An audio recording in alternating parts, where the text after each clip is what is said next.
Hi friends, welcome in this video. এই ভিডিওতে আমরা আলোচনা করব narration এর assertive sentence এর পার্টটা নিয়ে, অর্থাৎ assertive sentence এর ক্ষেত্রে কিভাবে narration করব। এর আগে আরেকটা ভিডিও ছিল যেটা assertive sentence নিয়ে পরিষ্কারভাবে ডেসক্রাইব করা হয়েছিল, but here we will describe about two cases. এখানে আমরা দুটো এক্সেপশনাল কেসেস নিয়ে আলোচনা করব অ্যাসার্টিভ সেন্টেন্সের ক্ষেত্রে। এই দুটো কেস হলো যদি কোনো সত্য ঘটনা হয় আমরা কিভাবে অ্যাসার্টিভ সেন্টেন্সের ক্ষেত্রে ডাইরেক্ট নারেশন থেকে ইনডাইরেক্ট নারেশনে কনভার্ট করব।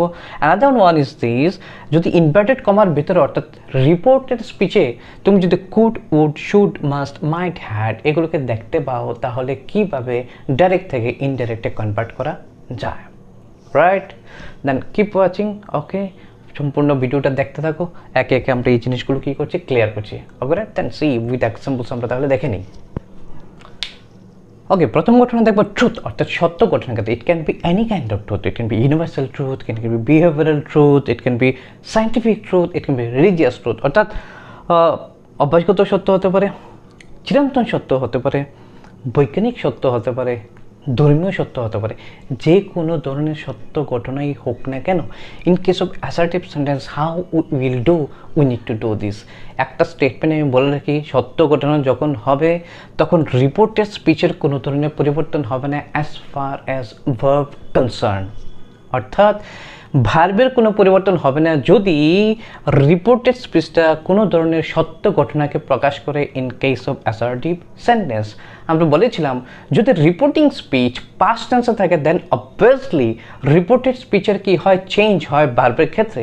But in that case if it is any kind of truth then it will never change. Okay, it will never change means কার ক্ষেত্রে বলছি, ভার্বের ক্ষেত্রে কোনো ধরনের, অর্থাৎ টেন্সের ক্ষেত্রে কোনো ধরনের পরিবর্তন হবে না though the reporting speech is in past tense, right? বোঝা গেল কথাটা? তাহলে দেখে নিই তাহলে প্রথম ঘটনা, যেমন শি সেইড থাকলে এখানে তুমি যদি লক্ষ্য রাখো, I brush my teeth twice a day, আমি আমার দাঁত দিনে দুবার ব্রাশ করি। So it is his habit, এটা তার অভ্যাস, প্রত্যেক দিন সে কী করে দুবার করে ব্রাশ করে তার দাঁত। So as it is a habit that so you can say that it is a behavioural truth. Okay, এটা একটা কি অভ্যাসগত সত্য। যেহেতু অভ্যাসগত সত্য তাহলে আমরা বলেছি যে হ্যাঁ এই ক্ষেত্রে রিপোর্টেড স্পিচের কোনো পরিবর্তন হবে না। তুমি যদি লক্ষ্য রাখো এখানে সেইড রয়েছে রিপোর্টিং স্পিচের ক্ষেত্রে, that means it is in past tense. তাহলে কি হওয়ার কথা, পরিবর্তন হওয়ার কথা। আমরা বলেছিলাম রিপোর্টিং স্পিচ যদি পাস্ট টেন্সে হয় তাহলে অবশ্যই ভার্বে কি হবে, পরিবর্তন হবে।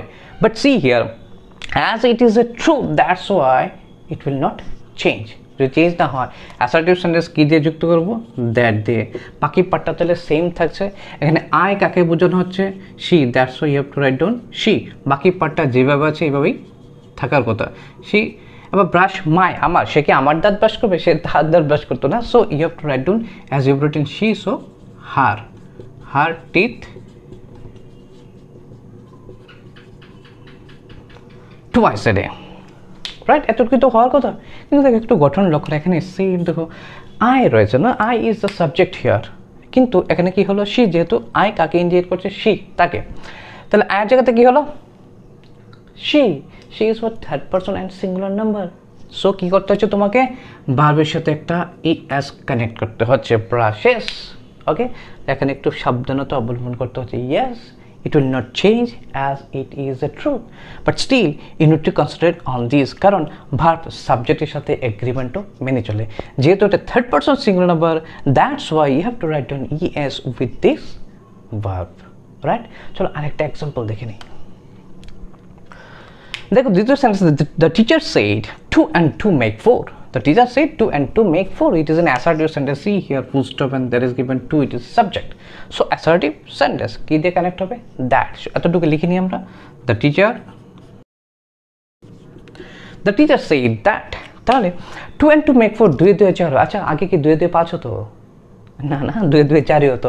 আগামী দিনে কি মনে হয় তোমার, 5 থেকে 10 বছর পরে কি হবে, 2 and 2 কত হবে, 2 আর 2 প্লাস করলে কি হয়, 7 8 9 10 কিছু হবে? No, so it will remain same. That means it is a universal truth, right? অর্থাৎ একটা চিরন্তন সত্য। যেহেতু চিরন্তন সত্য তাহলে এটার কোনো পরিবর্তন হবে না। তো the reporting speech is given in past tense. Reporting স্পিচটা কিন্তু পাস্ট টেন্স রয়েছে কিন্তু তবুও পরিবর্তন হবে না। Why? Because it is one kind of truth, এটা এক ধরনের সত্য ঘটনা। তাহলে যা আছে তাই থাকলো না। So 2 and 2 make 4. Very simple to understand না?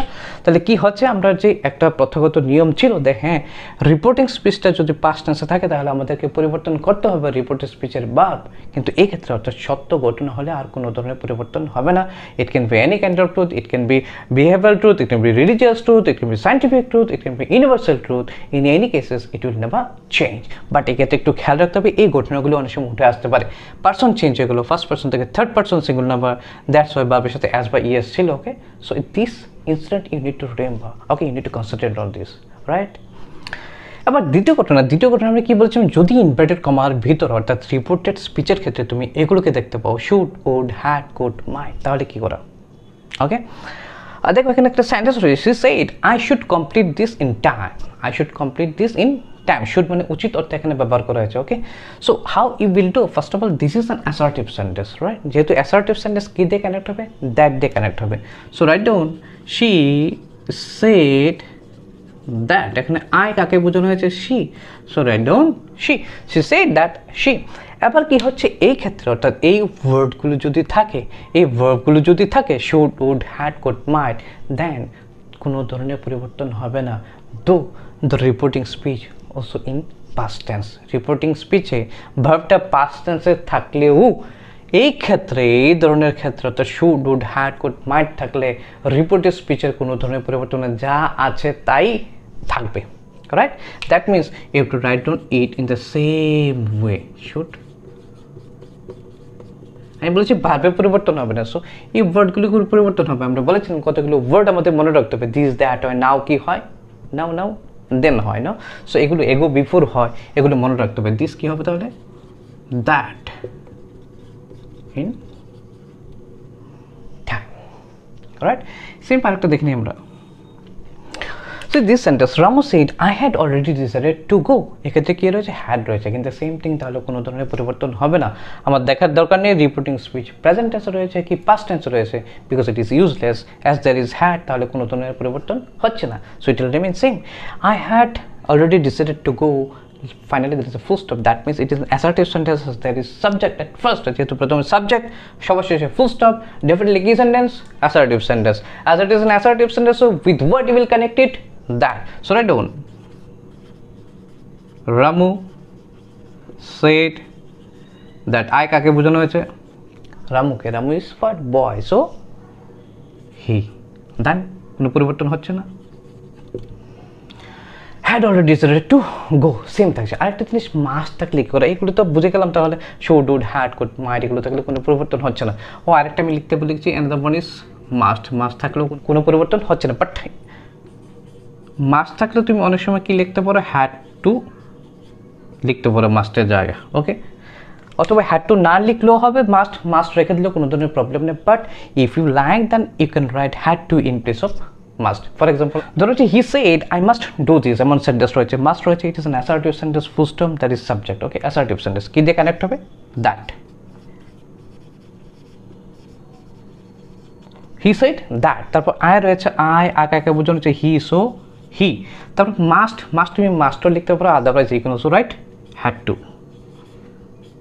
had to do, this তো চেঞ্জ হয়ে কি হবে, that, he said that he had to do that, right? So if you go through with this, then totally assertive sentence is complete, then okay, in case of narration, তাহলে সহজে assertive সেন্টেন্সের ক্ষেত্রে তুমি narration করে নিতে পারো, অর্থাৎ direct speech থেকে ইনডাইরেক্ট স্পিচে কনভার্ট করতে পারবে। কিন্তু এর জন্য এর আগের ভিডিওটা দেখতে হবে, কারণ আগের ভিডিওতে আমি দেখেছিলাম সাধারণ ক্ষেত্রে অ্যাসার্টিভ সেন্টেন্সে কীভাবে ডাইরেক্ট স্পিচ থেকে ইনডাইরেক্ট স্পিচ করা যায়। এই ক্ষেত্রে আমরা দুটো কেস দেখালাম, একটা হলো কি যদি কোনো ধরনের সত্য ঘটনা হয়, আর একটা হলো যদি ইনভার্টেড কমার ভিতরে should, would, had, could, might, must এগুলো থাকে, তাহলে কীভাবে কনভার্ট করো ডাইরেক্ট স্পিচ থেকে ইনডাইরেক্ট স্পিচে। I think you have understood. If you have not understood, then you must comment in the comment box. I will definitely try to help you, okay? Till then, keep practicing. Thank you very much for watching.